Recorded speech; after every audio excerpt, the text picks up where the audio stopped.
Bienvenido a La Salud en tus manos, un programa que hacemos aquí en Popular Televisión y que también emiten nuestros amigos del grupo Cadena Media.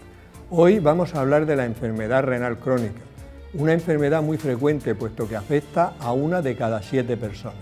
Pero en este programa vamos a hablar sobre todo de si podemos prevenirla, cómo hacemos un diagnóstico precoz y cuáles son los tratamientos más adecuados. Para todo ello tenemos en el plató a los siguientes invitados. Gonzalo Martínez, gracias Gonzalo por venir. Muchas gracias a vosotros. Gonzalo, tú eres médico especialista en nefrología en el Hospital Reina Sofía. Efectivamente. Marta Pérez, hola Buenas Marta, tardes, Juan. tú fuiste mi última residente de endocrino en la Risaca y ya eres toda una especialista en endocrinología. Tengo ese honor. Tienes ese honor. Sí. Muy bien. Tú ahora estás como médico especialista de endocrinología y nutrición en el Hospital Virgen del Castillo. Efectivamente. Muchas gracias por venir. Gracias a vosotros. Y José Avellán, Pepe, amigo, director de la Cátedra de Riesgo Cardiovascular de la UCAM, muchísimas gracias por venir. Muchas gracias una vez más a ti.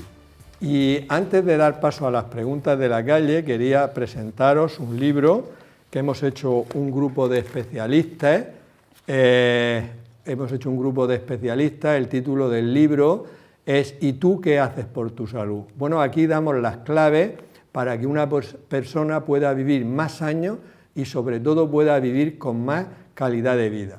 Entre los autores, aparte de el que está presentando el programa en este momento, está José Avellán, hijo, tu hijo Pepe. Tu hijo Pepe. Tu hijo Pepe, y otros varios especialistas, no doy los nombres por no hacer esto más largo, pero la idea es que en el libro vaya a encontrar todo lo suficiente para vivir más y con mejor calidad de vida. Vamos a hablar de alimentación, de ejercicio, de cómo dormir bien, cómo evitar el estrés, cómo evitar las adicciones y también el cuidado de la piel. Así que ya sabéis dónde lo podéis encontrar. Y dicho esto, hemos sacado las cámaras a la calle y vamos a ver qué le gustaría saber a las personas sobre la enfermedad renal crónica. ¿Se puede prevenir la enfermedad renal crónica? ¿Cuánto tiempo puede vivir una persona con insuficiencia renal crónica? ¿Cómo se vive con la enfermedad? Estas preguntas las vamos a ir respondiendo a lo largo del programa. Gonzalo, como nefrólogo, cuéntanos un poquito la función de los riñones. Bien, la principal función de los riñones es la de eliminar el exceso de líquido del cuerpo y también las sustancias, las toxinas que se acumulan en la sangre. Conforme el organismo va realizando las funciones corporales, pues van produciendo diferentes toxinas que se acumulan en la sangre. Como digo yo comúnmente a los pacientes de forma coloquial, el riñón o los riñones es el filtro del organismo. La sangre pasa por los riñones y se produce la orina. Y la orina no deja de ser eso, el exceso de líquido y el exceso de toxinas que nos sobran. Aparte de eso, también realizan otras funciones, como puede ser pues, mantener el equilibrio de los diferentes electrolitos y las sales minerales del cuerpo, pues el potasio, el calcio, el fósforo. También ayuda a controlar la tensión arterial mediante una serie de procesos de tipo, llamémosle, hormonal. Y por último, pues se encarga también de ayudar a la fabricación de glóbulos rojos y así evitamos que las personas tengan anemia. Pero fundamentalmente los riñones son el filtro del organismo. O sea, realmente el filtro del organismo y además otras funciones también muy importantes. Efectivamente, además otras muchas funciones también muy importantes que iremos viendo. Iremos viendo todo esto. Pepe, ¿en qué consiste la enfermedad renal crónica? Porque luego veremos la diferencia con la insuficiencia renal crónica. Pero enfermedad renal crónica. Pues la enfermedad renal crónica serían todas aquellas alteraciones o bien estructurales o funcionales que se mantienen en el tiempo por encima de 3 meses y son irreversibles y alteran a los riñones. Es decir, aquí manejamos un criterio de temporalidad, porque si no sería una insuficiencia renal aguda, cuando revierte o puede revertir, cuando se mantiene más de 3 meses, y de funcionalidad, cuando el filtrado glomerular baja por debajo de una cantidad que estimamos en 60 mililitros minuto. Es decir, aquellas alteraciones que tengan los riñones patológicas, como también las alteraciones en la composición de la orina, o aquellas alteraciones que se vean en estudios de imagen, o cuando el filtrado glomerular está por debajo de 60 y se mantiene más de 3 meses, consideramos una enfermedad renal crónica. Es muy frecuente, como hemos visto, ¿eh? Sí. Vamos a ver, Marta, tú como endocrina, nosotros en endocrino siempre estudiamos lo que se llama la nefropatía diabética. Cuéntanos exactamente qué es la nefropatía diabética. Pues bien, la nefropatía diabética o enfermedad renal diabética es el nombre con el que se conocen las alteraciones que ocurren en el riñón de las personas con diabetes cuando su control de la glucosa en sangre o control glucémico, así como de otros factores asociados como la tensión o el colesterol, no es el adecuado. O sea que en resumen sería la nefropatía, la afectación del riñón por la diabetes. Efectivamente. Asociada a las otras más cosas que Exacto. tú has ido comentando. Muy bien. Y Gonzalo, yo he dado algunos datos, pero a la gente le puede resultar extraño la cifra que yo he dado de 1 de cada 7 personas que tenga una enfermedad renal crónica. En nuestro medio es esa la frecuencia y ¿por qué es tan frecuente? Pues efectivamente, es una de las patologías es una patología muy frecuente, pero a veces un tanto desconocida por la población general que no se dedica a la salud. Según un estudio relativamente reciente, 2018, hecho en nuestro país, como ha dicho anteriormente, el 15%, es decir, 1 de cada 7 españoles presenta datos de enfermedad renal crónica. Además, las personas jóvenes, esta patología aparece con menor frecuencia, pero en los mayores de 65 años, este estudio nos decía que hasta 1 de cada 3 españoles mayores de 65 años puede tener datos de enfermedad renal crónica. Afortunadamente, la mayoría se engloba dentro de la patología más leve, pero es una patología muy frecuente que hay que tener muy en cuenta. El motivo, lo veremos a continuación, se asocia a patologías muy frecuentes en nuestro medio que van a afectar a los riñones y que van a acabar desarrollando los pacientes pues, daño renal y, por tanto, enfermedad renal crónica. Sí, iremos viendo a lo largo del programa lo importante para prevenir este problema, porque que las personas mayores de 65 años, entre las cuales ya nos podemos incluir algunos de los que estamos aquí, 1 de cada 3, tenemos un problema si no lo prevenimos con eso. Bueno, Pepe, y antes yo he comentado una cosa, vamos a ver, a la gente le da mucho miedo la insuficiencia renal crónica, porque la gente piensa insuficiencia renal crónica, diálisis. Entonces, ¿qué paralelismo hay? Y a veces se emplea el término enfermedad renal crónica e insuficiencia renal crónica. ¿En qué se diferencian? ¿Son similares? En la práctica muchas veces se superpone el término de insuficiencia renal crónica y el de enfermedad renal crónica. En sentido estricto no es así. Es decir, la insuficiencia renal crónica, como su nombre indica, es un problema de funcionalidad del riñón, es decir, del filtrado glomerular. Cuando está deteriorado por debajo, vuelvo a repetir, de 60 mililitros al minuto, más de 3 meses hablamos de insuficiencia renal crónica. Ahora, enfermedad renal crónica, hemos dicho que es un criterio no solamente de funcionalidad, que siempre toda insuficiencia renal crónica es una enfermedad renal crónica, pero no toda enfermedad renal crónica cursa con insuficiencia renal crónica. Es decir, yo puedo tener, o un paciente puede tener una proteinuria que no afecte a la función del riñón y tiene una función mantenida, pero tiene una enfermedad renal crónica porque se mantiene más de 3 meses. Vale, pues lo he entendido perfectamente bien. O sea, una persona, por ejemplo, pierde proteínas por la orina, que es lo que tú has comentado de proteinuria persistente, durante más de 3 meses y tiene una enfermedad renal crónica. Pero ese riñón filtra bien, el filtrado glomerular es mayor de 60 y esa persona tiene enfermedad renal crónica, pero no tiene insuficiencia renal crónica. Por el momento. Porque momento. La proteinuria es el mayor predictor de mortalidad cardiovascular. Bueno, pero de momento no la tiene, para sí, saber momento, la diferencia. El futuro luego ya se verá. Vamos a ver, Marta, al hablar de la nefropatía diabética, ¿es frecuente o no es frecuente? Pues mira, ahora mismo se estima que en España aproximadamente el 25% de los pacientes con diabetes tipo 2 tienen nefropatía diabética. Al diagnóstico de estos pacientes con diabetes tipo 2, ya un 7% de ellos van a presentar algún grado de afectación renal. Y a los 10 años de evolución de la diabetes, este porcentaje se eleva hasta el 25% que hemos comentado. Por tanto, sí, podemos decir que la nefropatía diabética es frecuente y afecta a 1 de cada 4 pacientes con diabetes en España. Muy bien, o sea que realmente tenemos los endocrinos mucho papel ahí, sí, para que aunque el paciente desarrolle una nefropatía diabética, que si la desarrolla, que sea en el estadio inicial y que podamos evitar que vaya hacia adelante, ¿no? Exacto. Tenemos una sección, palabras de médicos, nuestro profesor de latín y griego, Juan Carlos Ferre, y nuestra experta en nutrición, en traducción, Mariluz Soler, nos van a hablar del origen de palabras relacionadas con el tema.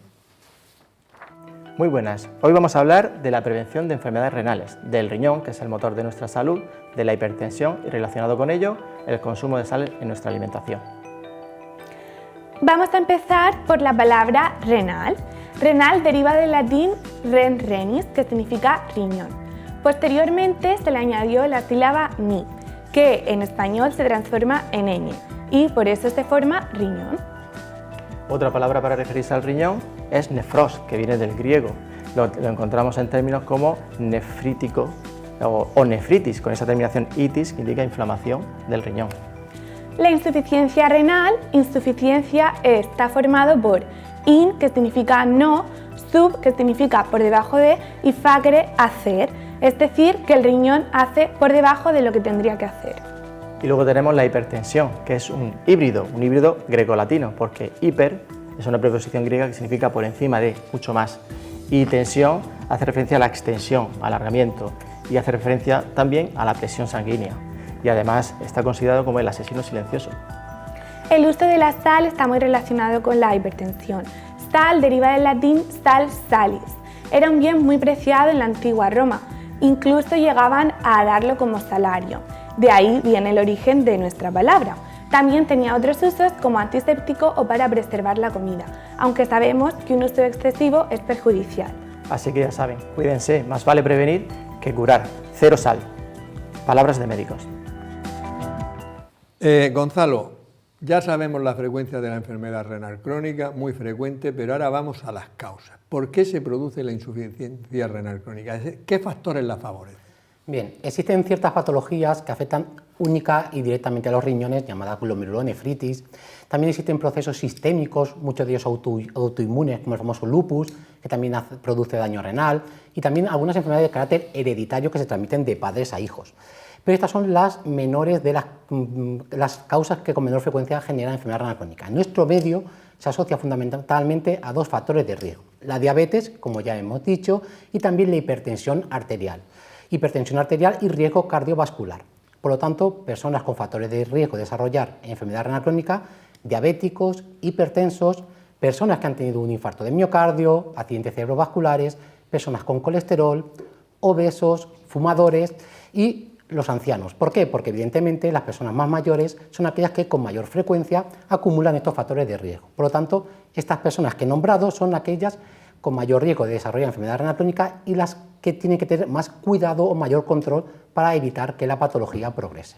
Muy bien, ahora veremos que realmente más adelante que si una persona con diabetes controla bien la diabetes, el hipertenso controla bien la hipertensión, o sea, el riesgo de tener una enfermedad renal crónica disminuye mucho, ¿no? Efectivamente, el riesgo de presentarla y si la presenta, el riesgo de que progrese. Que siempre es buen momento para controlar nuestros factores de riesgo cardiovascular. Cuanto antes mejor, pero nunca es tarde. Efectivamente. Sí. Vamos a ver, Pepe, ha dicho Gonzalo que con la edad, independientemente de otros factores de riesgo, bueno, puede uno desarrollar levemente una enfermedad renal crónica, ¿no?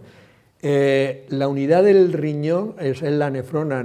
Creo recordar que cada riñón, corrígeme tú, Gonzalo, si me equivoco, tiene 1 millón de nefronas, ¿no? Correcto. Y la nefrona sería, a mí me gusta compararla como si fuera un colador con unos agujeritos muy pequeños al principio, ¿no? Y luego ya todo lo demás. Sí. Pero con la edad vamos perdiendo nefronas de manera fisiológica. Ese millón de coladores pequeñitos que tenemos que filtran, ¿es normal que vayamos perdiendo? ¿Y cuántas necesitamos perder, si es que se sabe el número, para ya tener un poquito de...? Tú has dicho una palabra fisiológica, de forma fisiológica. Sí, sí. La respuesta es no, en contra de lo que pueda parecer.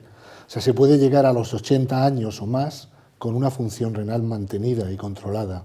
Es decir, el proceso de envejecimiento per se no lleva consigo el que progresemos hacia la insuficiencia o enfermedad renal crónica. Dicho lo que he dicho, en la práctica no es así. ¿Por qué? Porque con el proceso de envejecimiento se produce un estrés oxidativo mayor, se produce la senectud de las células, se produce además una, digamos, inflamación crónica de bajo grado mantenida, e incluso los podocitos, que son los pies de los podocitos, que son esas células que permiten abrirse o cerrarse y por la cual se pueden filtrar las proteínas, se pueden dañar, con lo cual aparecerá proteinuria, y esa proteinuria pues daña el túbulo, etcétera, etcétera. Y luego otra cosa que ha dicho Gonzalo, que es muy importante, en la práctica, la persona mayor suele ser una persona pluripatológica.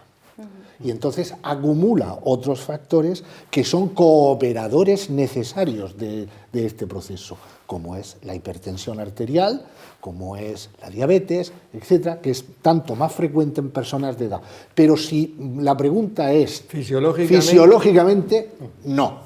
O sea, que ha demostrado que no. No tenemos por qué tener una enfermedad renal crónica por tener 80 años. Ahora bien, hay que cuidarse para no ser hipertenso, obeso, diabético, colesterol, etcétera. Descontrolado. Descontrolado. Muy bien. Marta, reivindícate. A ver, ¿por qué es importante la nefropatía diabética? Y sobre todo, ¿podemos prevenirla? Pues mira, actualmente la nefropatía diabética es la principal causa de enfermedad renal terminal en el mundo occidental. Pero es que además su frecuencia se está incrementando de forma paralela al incremento mundial de la pandemia de obesidad y de diabetes. Pero es que además de eso, cuando está presente la nefropatía diabética, incrementa el riesgo cardiovascular de los pacientes diabéticos, que ya por sí mismos, por ser diabéticos, presentan mayor riesgo cardiovascular que la población general. Y al tener nefropatía diabética, este riesgo se incrementa aún más. Y sí, podemos prevenir la nefropatía diabética, llevando un estilo de vida saludable, teniendo controlada la diabetes y los otros factores asociados como la tensión, el colesterol y el peso. O sea que la nefropatía diabética, siguiendo con lo de enfermedad renal crónica y insuficiencia renal crónica, al principio sería una enfermedad renal crónica que con el paso de los años, si no la tratamos bien, llega a insuficiencia renal crónica, y esto es lo que tú has dicho, Marta, que es la primera causa de insuficiencia renal terminal, que no quiere decir que el paciente se vaya a morir, sino que hay otros tratamientos como pueda ser la diálisis o el trasplante. ¿Lo he explicado bien, Gonzalo? Perfectamente. Muy bien, no, lo ha explicado Marta mejor, pero bueno.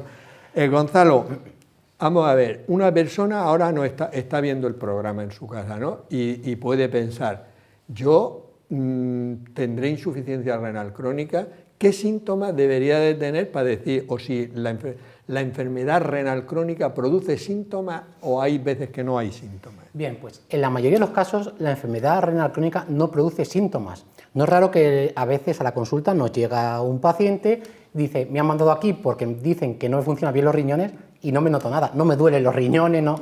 La enfermedad renal crónica no produce ningún tipo de síntomas habitualmente. Sí que es cierto que en casos en que la patología está muy avanzada o sobre todo cuando está descontrolada, pues puede producir ciertos síntomas como puede ser cansancio, náuseas, falta de apetito, insomnio, picor, dolores óseos, o pueden llegar a retener líquido y las piernas se hinchan y en casos ya un poco extremos pues llegar a notar fatiga por acúmulo de líquido en el pulmón.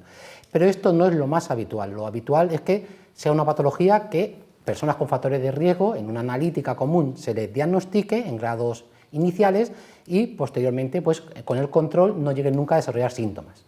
Muy bien, o sea que la mayoría que esté en su casa, la única manera, como veremos más adelante, de un diagnóstico preciso será una analítica, porque pueden no tener ningún síntoma, ¿no? Efectivamente, de hecho, la parte buena no notan nada, no notan ningún síntoma, pero a veces el paciente le cuesta un poco aceptar esta patología. Es algo que está afectando a unos órganos vitales, como son los riñones, pero sin embargo, pues el no notarse nada puede que en ocasiones el paciente pues, le cueste más seguir las recomendaciones. Habitualmente no es lo frecuente, los pacientes sí van a hacer caso a las recomendaciones, pero hay que tener en cuenta eso, que hay que seguir las recomendaciones de nuestros profesionales sanitarios, porque es una patología que habitualmente cursa de forma asintomática.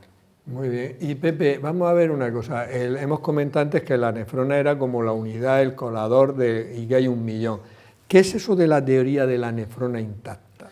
A ver, eso es una curiosidad. A ver, explícanosla bien. Vamos a suponer que los riñones tienen la unidad funcional, como tú dices, la nefrona. La nefrona tiene, voy a explicar esto para que se entienda lo que voy a decir a continuación, tiene una parte que es un ovillo glomerular, por donde se filtra la sangre y se produce la orina, que va a una cápsula, y de ahí sigue por unos túbulos donde sigue un proceso de secreción y de reabsorción de solutos hasta que al final aparece la orina, ¿no?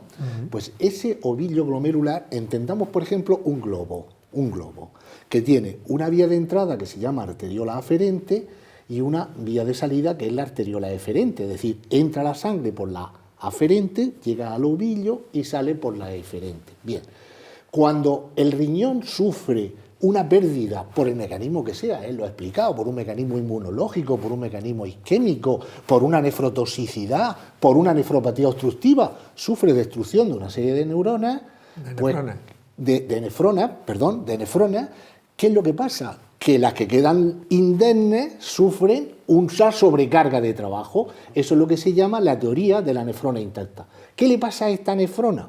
Pues que se produce una estimulación de la angiotensina 2 y se cierra la arteriola eferente. Entenderemos que si se cierra la arteriola eferente, la presión, que no deja de entrar sangre, intraglomerular aumenta. Eso se llama un proceso de hiperfiltración. Vale. Y esa hiperfiltración puede dar origen primero a una microalbuminuria y después a una proteinuria. Vale, que entonces cuando se fastidian unas neuronas, las otras tienen que asumir el trabajo. Tienen que asumir el trabajo. Y entonces sobrecargan el trabajo y se produce una hiperfiltración, que es el primer estadio de la enfermedad. Tienen que filtrar más y al filtrar más, pues ya empezamos los problemas. Empieza la cascada. No es normal. Muy bien. Vamos a ver, Marta, una persona con nefropatía diabética, que ahora veremos cómo se hace el diagnóstico, ¿puede tener síntomas o puede no tener ningún síntoma? Pues mira, inicialmente en los primeros estadios de la nefropatía diabética los pacientes están totalmente asintomáticos. No les duele, no experimentan ninguna molestia derivada de ello y esto puede ser peligroso, ya que el paciente no tiene conciencia de enfermedad, pero sin embargo el riñón se va dañando, se va deteriorando lentamente sin que el paciente inicialmente se dé cuenta. Muy bien. Y Gonzalo, vamos a hablar de la alimentación. ¿Qué papel juega la alimentación en la salud del riñón? Pues es muy importante. Como hemos dicho, las dos principales causas de enfermedad renal crónica en nuestro medio son la diabetes y la hipertensión. Para que la diabetes y la hipertensión se controlen bien, es muy importante la dieta y por lo tanto es uno de los puntos más importantes que debemos tratar. Dieta equilibrada. A veces se dan un exceso de recomendaciones y lo más importante es una dieta equilibrada. Muy importante, la sal. Evitemos la sal en exceso. Se puede comer con sal, pero no a grandes cantidades. Por lo demás, evitar las dietas hipercalóricas, evitar el exceso de colesterol, pues lo que viene siendo la tradicional dieta mediterránea probablemente sea lo mejor. Evidentemente, recomendaciones para los diabéticos específicas, porque tienen que tener unas dietas diferentes a la población general, haciendo caso a los endocrinos, a los médicos de atención primaria, y el buen control dietético puede ser suficiente en muchas ocasiones para evitar que progrese la nefropatía. Muy bien, o sea que el papel de la alimentación, que a mí la palabra dieta, yo personalmente es que le tengo manía, porque cuando a la gente le dices dieta, la gente o régimen, eso lo asocian siempre a restricción y sacrificio.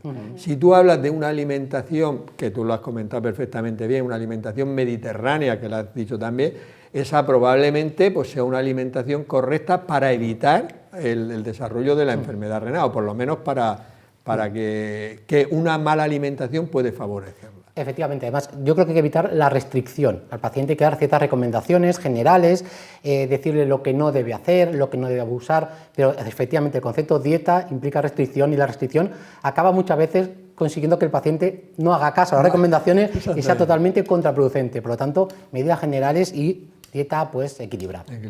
Vamos a ver, Pepe, ¿existe la insuficiencia, ya aquí hablamos de insuficiencia renal crónica oculta, y cómo la podemos detectar? Es decir, hay muchas personas ahora mismo, por ejemplo, que tengan una insuficiencia renal y que no lo saben ellos y que no tengan ningún síntoma, ¿y cómo la podríamos detectar? Efectivamente, existe. Y en los estudios que se han hecho, por ejemplo, se estima que un 10% de la población tiene una insuficiencia renal oculta, crónica oculta. Cuando nosotros empezamos en esta historia, nos fijábamos en la urea. Después apareció un avance y decía el boom, el nitrógeno. Es que hace muchos años que empezamos. Y luego seguimos por la creatinina. Y eso ha perdurado durante mucho tiempo. Y existe la creencia general que la creatinina por sí solo determina el estado de la función del riñón. No es cierto, porque depende de otros factores, como es el sexo, como es el peso, como es, en fin, otra serie de factores que integran la masa muscular, efectivamente, que lo integran una serie de fórmulas que ahora son rutinarias en los análisis, y si no se hace esto, no se hace un cálculo estimado del filtrado glomerular, podemos tener una enfermedad renal oculta, ¿eh? Entonces, esto ahora mismo nos fijamos en la fórmula CKD-EPI, que es la más precisa para estimar el filtrado glomerular. Antes estábamos el MDRD, antes el Cockcroft-Gaul, en fin, y hemos ido evolucionando. Ahora fijamos unos estadios con la fórmula esta de CKD-EPI. Sí, porque eso que has dicho es muy interesante, Pepe, además porque, por ejemplo, hay mujeres de una edad, a lo mejor 70 años o tal, con poca masa muscular, la creatinina le sale normal, incluso a veces un poquito baja, pero es debido a esa poca masa muscular que tienen que no liberan la suficiente, con lo cual pueden tener una enfermedad renal, una insuficiencia renal oculta. Tenemos una sección en la cual vamos recogiendo vídeos de los que ponemos en nuestro portal de salud, lasaludenttusmanos.ucam.edu. Vamos a ver el que hemos recogido hoy para este programa. Sunny Delight, ¿me lo compro, me lo como o no me lo compro, no me lo como? Yo desde luego no me lo compro y no me lo como. Dime los ingredientes. Vamos a ver.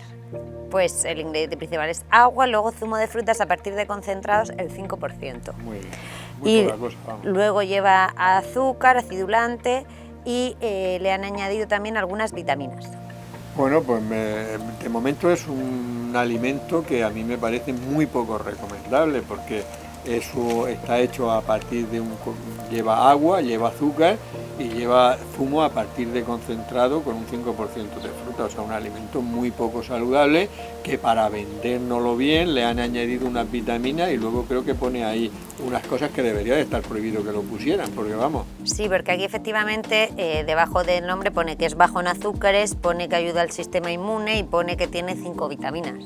Claro, porque se la han añadido, pero nosotros tenemos 1000 alternativas más saludables a eso. Cualquier fruta, pues hay frutas que tienen muchas más vitaminas de lo que dice ahí, y luego esto te lo tomas y no tiene ningún efecto saciante, mientras que tú te tomas una fruta, te tomas un yogur, te tomas este tipo de alimentos y son mucho más saludables. Entonces es un alimento que no aporta nada, y desde luego una alimentación adecuada es la que te mejora el sistema inmunitario y te aporta todas las vitaminas que necesitamos. O sea, es un alimento muy poco recomendable. ¿Quieres que analicemos los valores energéticos? Bueno, sí, pero no tendrá muchas porque ¿cuántas calorías tiene por 100 centímetros cúbicos? Tiene 56. Bueno, pero tú fíjate, 56, tú te comes, por ejemplo, 150 gramos de sandía, 200 gramos de sandía, tendrían esas mismas calorías. Y fíjate que te estás comiendo la sandía, que tiene licopeno, que tiene vitamina C, que tiene 1000 sustancias buenísimas y te da una sensación de llenado mucho mejor que eso, pero es que comes, por ejemplo, 150 gramos de manzana o 150 gramos de melocotones o de albaricoque, quiere decir más sabroso, mejor para la salud, y eso no, yo no me lo compro, no me lo compro. Bueno, ya sabemos un poco más sobre este alimento.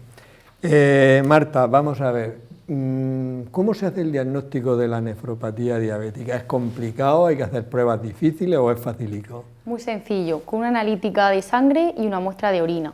En la analítica de sangre lo que vamos a determinar es el aclaramiento de creatinina, que es la cantidad de sangre que es depurada o filtrada de productos tóxicos y de sustancias de desecho por minuto por los riñones. Y en orina lo que vamos a determinar es la presencia de una proteína de la sangre, que es la albúmina.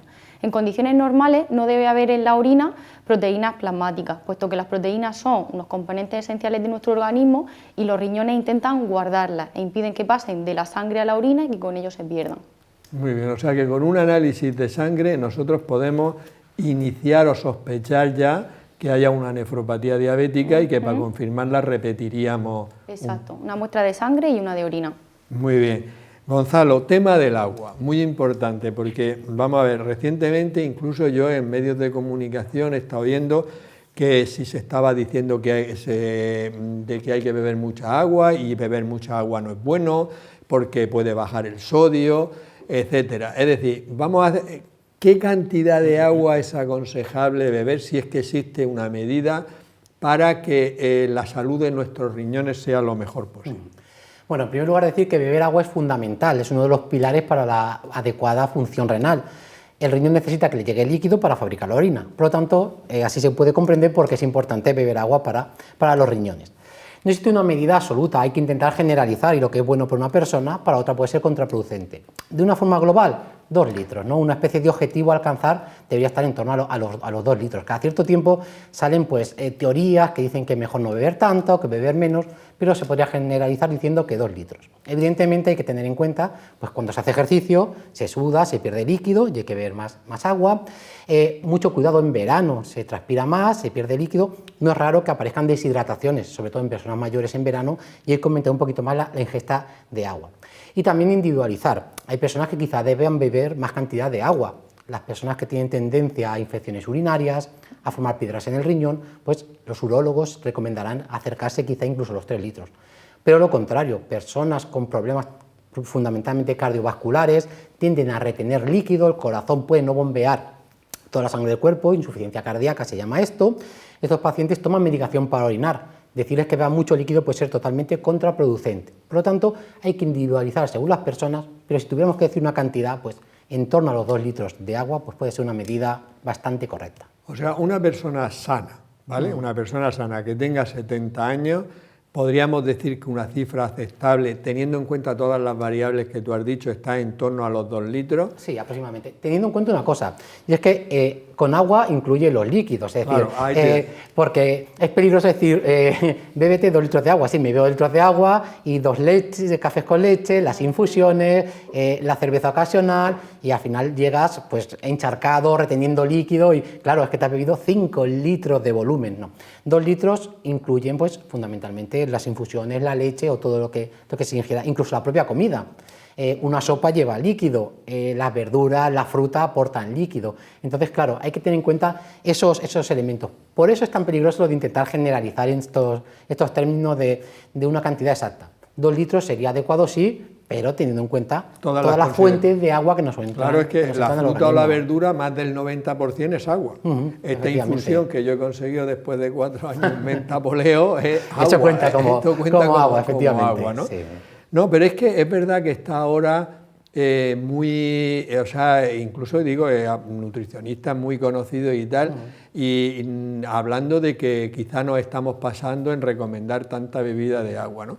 Y luego también es verdad que las personas mayores se pierden mucho el reflejo de la sed, porque el señor decía que si no tienes sed no bebas agua, pero es un error, ¿no? O no tomes líquidos, porque realmente las personas mayores pierden el reflejo de la sed con mucha frecuencia, ¿no? Efectivamente, los niños pequeños y las personas mayores, por eso para los nefrólogos el verano es una época complicada de trabajo, porque no es raro encontrar muchos pacientes con deshidrataciones, y la deshidratación genera enfermedad renal no crónica, como estamos hablando, sino aguda. De manera brusca los riñones dejan de funcionar por esta deshidratación. Por lo tanto, la recomendación general debe ser animar a beber líquido, aunque salvando las puntualidades de ciertas circunstancias o ciertos pacientes, pero la recomendación general debe ser ingerir líquido. Y no sé, tú como nefrólogo, nosotros como endocrinos, que en algunas ocasiones pedimos análisis de orina de 24 horas, por ejemplo, bueno, antes lo hacíamos para la proteinuria, que gracias a Dios ahora no se hace,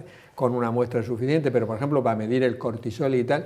Y a los endocrinos nos llama mucho la atención, por ejemplo, que cuando se lo pide a una mujer, algunas llevan de orina 600 centímetros cúbicos. O sea, eso indica que los riñones no pueden cumplir bien su función, ¿no? Porque ¿cuánto sería lo mínimo que hay que orinar para que digamos que el riñón esté haciendo con comodidad su función?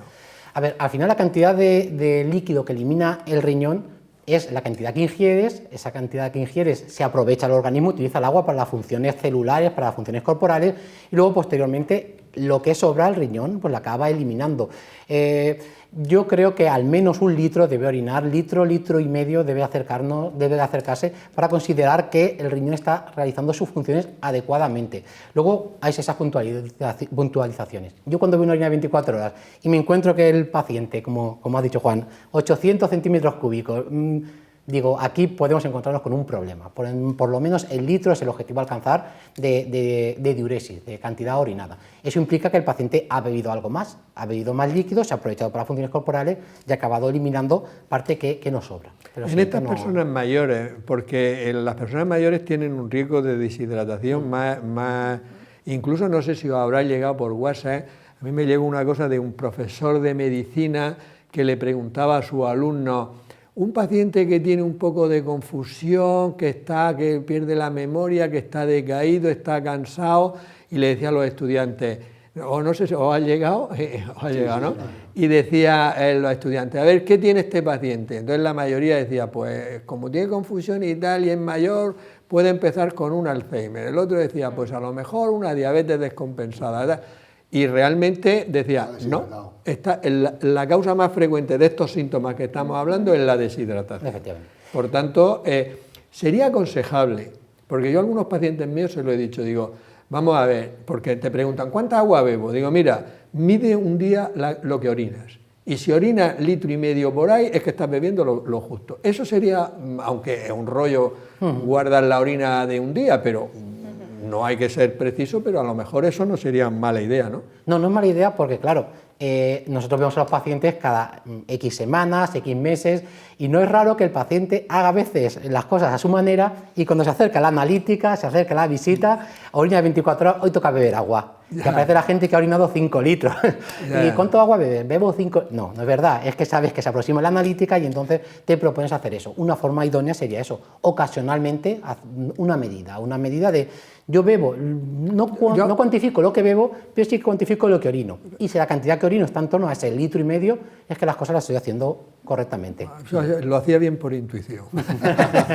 Vamos a ver, Pepe, si una persona pierde un riñón y le queda uno nada más, ¿podría tener una insuficiencia renal o no? No. Cuando hablamos de insuficiencia renal o insuficiencia hepática, cosas de estas, es generalizado. Son daños en toda la estructura del órgano que quede. Si se quita un riñón, pues el otro puede seguir haciendo la función normal durante mucho tiempo. Ya, o sea que con un riñón, de hecho los donantes sanos mantienen su riñón y van. Eso. Vamos a ver, Marta, tú ves muchas personas con diabetes, ves adolescentes con diabetes, gente con 20 años y gente que a lo mejor ha empezado la diabetes y tiene 60 años. ¿Cuándo hay que hacerle un análisis estos que tú has comentado de sangre y orina para ver si esa persona tiene una nefropatía diabética? Pues mira, en pacientes con diabetes tipo 2, esa búsqueda activa de la nefropatía diabética, del daño renal por la diabetes, hay que hacerla en el mismo momento del diagnóstico, porque como hemos comentado antes, ya el diagnóstico de la diabetes tipo 2 hay un 7% de los pacientes que pueden tener afectación renal. O sea, en diabetes tipo 2 al diagnóstico. En cambio, en pacientes con diabetes tipo 1, no es hasta que han transcurrido 5 años del debut o inicio de la enfermedad que solicitamos por primera vez una analítica de sangre y una de orina para ver si hay daño renal por la diabetes. O sea que en el diabético tipo 2, en cuanto que a una persona le dices ¿tiene diabetes tipo 2? Ya hay que hacerle el despistaje de que no tenga una nefropatía diabética, ¿no? Efectivamente, a mí me viene un paciente con un debut de diabetes tipo 2 y yo para la siguiente revisión ya le pido una analítica de orina para ver si hay pérdida de albúmina en la orina. Claro, porque además esa persona con diabetes a lo mejor lleva 7 u 8 años de diabetes y no se entera hasta ahora, ¿no? Efectivamente. Esa es la... Muy bien, vamos a ver, Gonzalo, otros estilos de vida. Por ejemplo, alcohol y riñón, ¿qué me dices? A ver, los estilos de vida muy importantes también para la salud renal. Todo lo que es bueno para la salud cardiovascular acaba siendo bueno para controlar la tensión, controlar la diabetes y por lo tanto controlar el riñón. El alcohol, el exceso de alcohol no es bueno para nada y en particular para el riñón tampoco es bueno.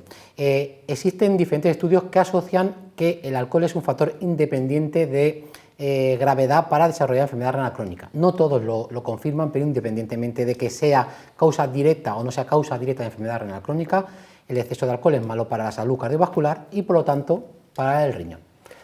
Tema deporte, porque el deporte, si es de cierta intensidad, puede hacer incluso que se pierdan proteínas por la orina, ¿no?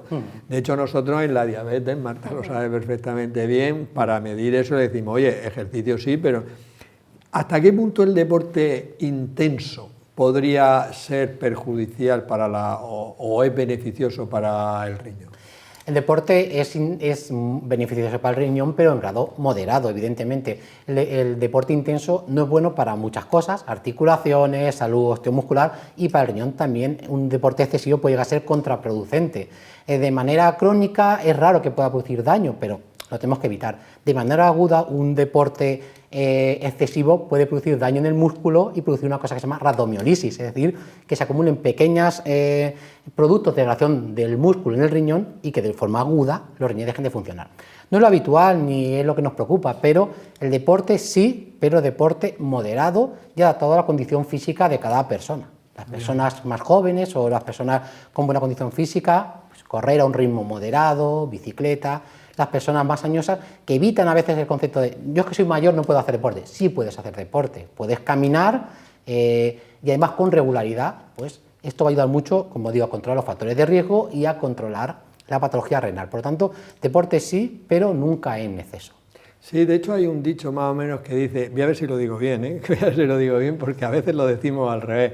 Dice, una persona deja de hacer deporte porque se hace vieja, y es un error. Se hace vieja porque deja de hacer ejercicio, vamos, más que deporte, ejercicio. O sea que el ejercicio hay que mantenerlo toda la vida. Incluso en pacientes con diálisis. Claro. Sí. Incluso en pacientes con diálisis va bien el ejercicio. Sí, el ejercicio Lo va que bien pasa es para que todo. la carga de ejercicio hay que fragmentarla. A lo mejor no pueden hacer los 30 minutos que requieren, pero pueden hacer sesiones de 10 minutos y 10 minutos a lo largo del día y suman 30 minutos. Y además eso se suma, y eso además se suma. Incluso ejercicios de fuerza mezclados con ejercicio aeróbico. El deporte es el mayor predictor de salud que existe, el ejercicio físico. El ejercicio físico. Pepe, tú aparte de director de la cátedra de riesgo cardiovascular aquí, tú llevas toda la vida con el tema de la hipertensión. La verdad es que debes saber bastante, ¿no?, de esto, digo yo. El año que viene vamos a hacer Congreso Nacional de Hipertensión aquí, vamos a meter a más de 2.000 congresistas, o sea, que nos lo han encargado. Sí, o sea, estaremos pendientes y haremos un programa sobre eso. Pero, vamos a ver, ¿cómo afecta la presión arterial a la insuficiencia renal crónica? Pues mira, partamos a la imagen que antes he dicho. El glomérulo es la parte principal el ovillo glomerular, es la parte principal de la nefrona donde se filtra la sangre. Y tenía una arteriola aferente y una eferente, he dicho. Pues la salud del glomérulo es muy presión dependiente. Digamos que es muy fundamental mantener la presión intraglomerular para salvaguardar la funcionalidad del riñón. Entendamos que si hay una presión arterial sistémica elevada, bien es verdad que todos los órganos, y el riñón lo tienen una autorregulación de los flujos sanguíneos. De hecho, tienen un esfínter, la arteriola aferente, y otro esfínter, la deferente, para protegerse. Pero llega un momento en que se rebasa la capacidad de contracción. Y entonces, si aumenta mucho la presión sistémica en la aorta, se transmite a la arteria renal y puede llegar por todo el árbol vascular arterial renal a la presión intraglomerular. Luego, la presión arterial, cuando se baja, mejora la funcionalidad del riñón. Y si una persona fuera hipertensa y mantenemos la tensión con fármacos, que ahora hablaremos, bien, digamos que entonces esa tensión normalizada ya no perjudicaría al riñón. Se preserva, es decir, bajando la presión arterial sistémica o la presión arterial, en este caso central, se preserva la funcionalidad del riñón. Hay una relación entre la presión arterial central y la presión que tomamos en el brazo, la periférica, o sea que es un buen indicador. Lo cual es muy importante, controlar la tensión arterial, no solo para el cerebro y para el corazón, sino también fundamental. La hipertensión es el factor que más mata. El doble que la diabetes, lo siento por los endocrinos, y el doble que el colesterol. Es muy importante mantener la presión arterial. Nada, no deja hablar de la tensión y ya la hemos liado totalmente. Vamos a ver, Marta, la nefropatía diabética hemos dicho que es la causa más frecuente de que una persona pueda llegar a la insuficiencia renal crónica y a la diálisis. Pero exactamente ¿por qué se produce esa nefropatía diabética? Pues principalmente por una diabetes mal controlada. Existe una relación claramente establecida entre el grado de control de la diabetes y el riesgo de aparición de complicaciones microvasculares de la diabetes. Las complicaciones microvasculares son las complicaciones que aparecen por el daño de los vasos sanguíneos de pequeño calibre, los vasos sanguíneos pequeñitos. Y junto con la nefropatía diabética son la retinopatía diabética o afectación de la retina por la diabetes y la neuropatía diabética o afectación de los nervios periféricos por la diabetes. La glucosa elevada en sangre o hiperglucemia, digamos que va oxidando los vasos sanguíneos, los va dañando, y en el caso del riñón lo que va haciendo es que disminuye la capacidad para filtrar los productos de desecho. Pero es que esta glucosa elevada, además de dañar los vasos sanguíneos, daña otras células del organismo, y entre ellas pues las células del riñón, que son las que hacen de barrera e impiden que se filtren las sustancias importantes para nuestro cuerpo, como las proteínas. Por ello, conforme va avanzando la nefropatía diabética, lo que vamos a encontrar es que disminuye el filtrado glomerular y van a aumentar la cantidad de proteínas en la orina y entre ellas la albúmina. O sea que es muy importante el control de la diabetes, ¿no? Lo que la gente llama, bueno, llamamos nosotros también la hemoglobina glicosilada, mantenerla en un nivel, ¿no? Exacto. En un nivel aceptable. Aceptable, individualizado según el paciente que tengamos delante. Muy bien. Vamos a ver, Gonzalo, a una persona se hace una analítica y la diagnostican de una enfermedad renal crónica. Imaginemos que tiene un filtrado glomerular, que ha dicho Pepe, de 55, ya está por debajo de lo normal. Entonces, esa persona debe de ser remitida de entrada al nefrólogo, que vosotros sois los especialistas del riñón, ¿o es suficiente con que lo vean en atención primaria de entrada? Sí, la enfermedad renal crónica es una patología que llevamos de manera coordinada entre nefrólogos y los médicos de atención primaria. Igual que no todos los pacientes diabéticos son controlados por los endocrinos, porque eso sería inviable, pues hemos dicho que 1 de cada 7 españoles tiene enfermedad renal crónica y 1 de cada 3 mayores de 65 años. No daríamos abasto a los nefrólogos. Entonces, depende de 2 factores, la causa y la gravedad o la evolución de la enfermedad renal crónica. Aquellos pacientes que tienen daño en el riñón de causa, como he dicho al principio, sistémica, autoinmune, específica del riñón, hereditaria, esos pacientes sí que son seguidos desde el inicio por los nefrólogos. La mayoría de los pacientes, los que son secundarios a la enfermedad renal crónica, a la hipertensión y a la diabetes, dependen de la gravedad. Los estadios iniciales son controlados por los médicos de atención primaria porque la medida fundamental es el control de los factores de riesgo cardiovascular, de la diabetes y de los estilos de vida. En aquellos casos en los que la enfermedad progrese, pues son derivados estos pacientes al nefrólogo, que los vamos a controlar ya de una manera más específica.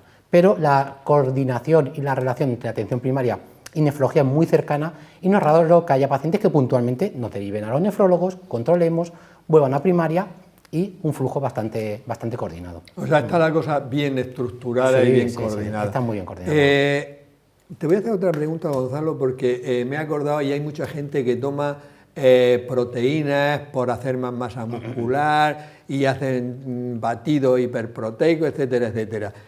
Si uno toma proteína en exceso, ¿se puede afectar el riñón? Sí, además eso rotundamente, sí, el exceso de proteínas artificiales además, o sea, la dieta, bueno, vosotros sabéis mucho más que evidentemente que los nefrólogos que yo de este tema, pero la dieta en nuestro país está cargada de proteínas, es difícil ajustar las proteínas a la dieta. Siempre que hacemos una dieta e intentamos bajar un poco las proteínas, cuesta mucho que el paciente se adapte a ella, porque nuestras dietas son dietas por defecto casi hiperproteicas, o me da a mí la sensación esa con mis pacientes. Si encima a eso le añadimos una carga proteica brutal, esos preparados de gimnasio que usa mucha gente, eso es una bomba para nuestros riñones. Los riñones no tienen que perder proteínas, como bien ha dicho Marta, las proteínas se tienen que quedar dentro del organismo y realizar su función. Si estas proteínas se acaban filtrando porque tenemos un exceso de proteínas, el riñón todo lo que sobra lo intenta eliminar. Si eliminamos proteínas en exceso, proteínas que no deben pasar a la orina, pues esa membrana, ese colador que es el riñón, se acaba rompiendo y a largo plazo puede conducir a una enfermedad renal crónica. Primero, enfermedad renal crónica por pérdida de proteínas, más adelante la insuficiencia renal crónica, como comentaba Pepe anteriormente. Eso que he dicho es muy importante. No, es que de pronto me he acordado del tema de las proteínas. En los gimnasios prolifera el consumo de botes de estos de proteínas como si no pasara nada. Y está a la orden del día en las consultas de nefrología pacientes jóvenes con daño renal por el consumo de estos productos. Eso además, te iba a muy decir, poco... porque te iba a preguntar, pero precisamente porque esto son gente joven, sobre todo la que lo utiliza. Y ahora, por ejemplo, se están poniendo de moda, lo anuncian en la tele, no de moda, que tomar sobre con proteínas, cuando realmente con la carne, el pescado, los huevos, la leche, o sea, no hay por qué... Juan, ¿cuántos deportistas de élite han muerto de insuficiencia renal? ¿Os acordáis del Tarango? Sí. No, yo no me acuerdo. Pero... Sí, el Fuente, aquel que subía la montaña, que tal, ese murió de insuficiencia renal, y tantos otros, por exceso de consumo de sustancias de este tipo, nefrotóxicas. Bueno, no, pero es que de pronto me ha venido el tema de las proteínas, digo, porque una persona con tomar 1 gramo de proteínas por kilo de peso suele ser suficiente, ¿no? Sí, de hecho, como comentaba, en ciertas patologías renales intentamos recortar algo el consumo de proteína, no una dieta hipoproteica, pero sí evitar el exceso. Y cuando intentas al paciente, como decía anteriormente, ayudarles a confeccionar esa dieta, a veces cuesta mucho por lo que os comentaba, porque en nuestro medio pues el consumo de carne, pescado, huevos, legumbres, etcétera, afortunadamente en la mayoría de los casos es con alimentos ricos en proteína, pero que en exceso pues puede ser contraproducente en estos pacientes, y como decía, si encima añadimos una sobrecarga artificial y con ningún control médico de por medio, pues es una absoluta bomba para nuestros riñones. Muy bien. Pepe, con el tema de la hipertensión hay un montón de fármacos para el tratamiento. ¿Hay algunos de estos fármacos que protejan el glomérulo? Claro. Es decir, volvamos al esquema. La arteriola aferente y la arteriola eferente. ¿Cómo bajamos la presión intraglomerular? Aflojando la arteriola eferente. Es como baja la presión intraglomerular. ¿Qué fármacos son los que relajan el esfínter de la arteriola eferente? Aquellos que bloquean a la angiotensina 2, es decir, todos los que actúan en contra de la angiotensina 2, que es la que mantiene la vasoconstricción de la arteriola eferente, se han mostrado nefroprotectores. ¿Cuáles son? Los IECA y los ARA2, es decir, todos los bloqueantes del sistema renina-angiotensina. Eso realmente han supuesto una revolución totalmente, una ventaja, ¿no? Y una nefroprotección, porque, como decía Gonzalo, una vez que tenemos ya la enfermedad renal crónica, enlentecen, se ha demostrado, y hay evidencias así, enlentecen la evolución de esa enfermedad renal crónica. Muy bien, Marta, con lo que ha dicho Pepe, la nefropatía diabética, tanto en la prevención como y en el tratamiento, ¿qué fármacos utilizaríamos? ¿Los que dice Pepe o no? Pues efectivamente, para el control de la tensión arterial en los pacientes con diabetes primamos utilizar los IECA y los ARA2 por lo que ha comentado, porque además de ser efectivos para el control de la tensión arterial van a frenar la proteinuria, la pérdida de proteínas por la orina, y con ello se va a frenar el deterioro del riñón. Respecto al otro pilar básico y fundamental en el tratamiento de la diabetes y que a veces olvidamos es la dieta y el ejercicio físico, que son fundamentales. Nosotros los endocrinos recomendamos respecto al ejercicio físico realizar semanalmente 150 minutos de ejercicio físico aeróbico, del que te hace sudar y acelera el corazón, que esto sería equivalente pues, a caminar a paso rápido, no a paso de escaparate, 30 minutos, 5 días a la semana.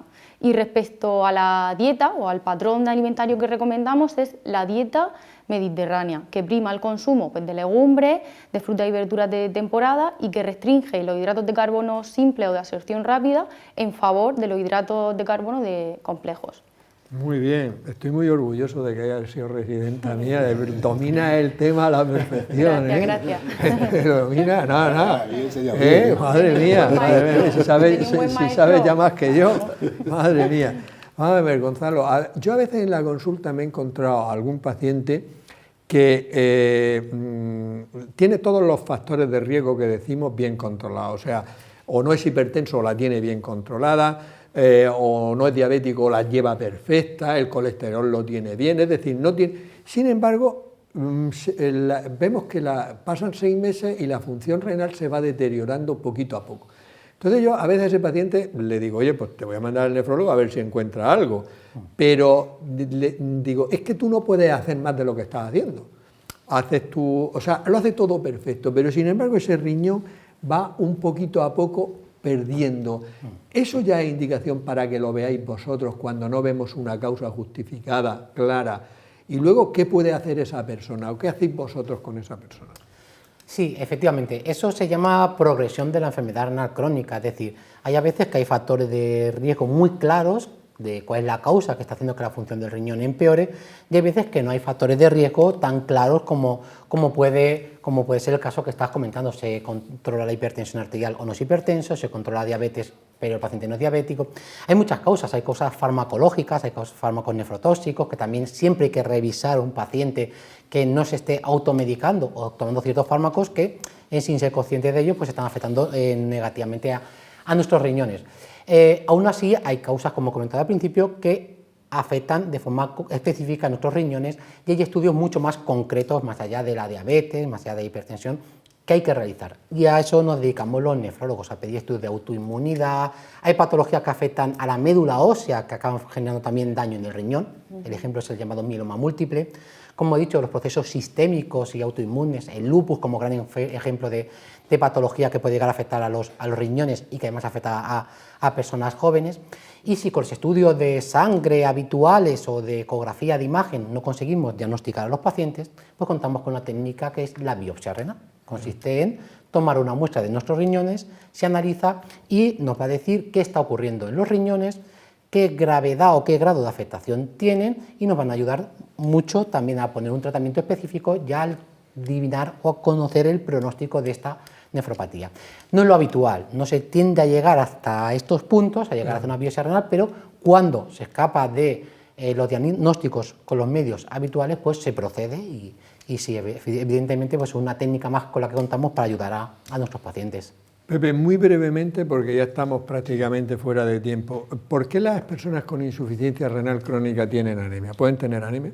Pueden tener anemia porque el riñón es un órgano endocrino que segrega una serie de hormonas. Muy bien, Pepe. Es un órgano endocrino. Va por ustedes.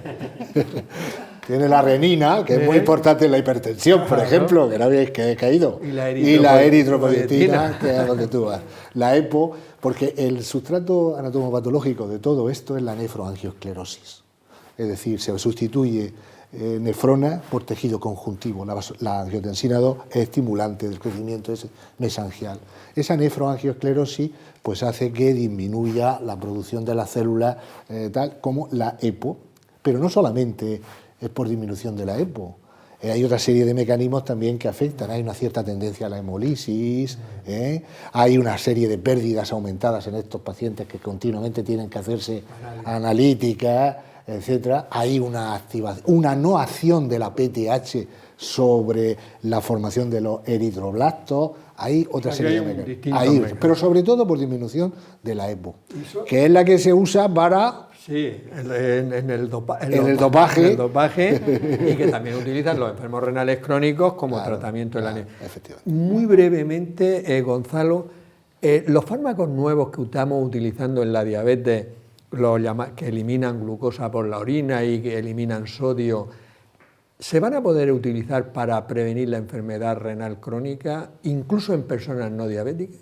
Sí, esto parece ser que es lo último. Es lo último de lo último en la moda. Es verdad que a veces la medicina se tiende a mover un poco por ciertas modas, pero ahora mismo una de las modas que tenemos es estos famosos fármacos, pero efectivamente los estudios que nos están llegando son que estos fármacos que en su origen se crearon para tratar la diabetes son beneficiosos para el corazón, son beneficiosos para el riesgo cardiovascular y son beneficiosos de manera individual para el riñón, de manera que los diabéticos van a tratar bien su patología, la diabetes, pero al mismo tiempo van a servir de nefroprotección.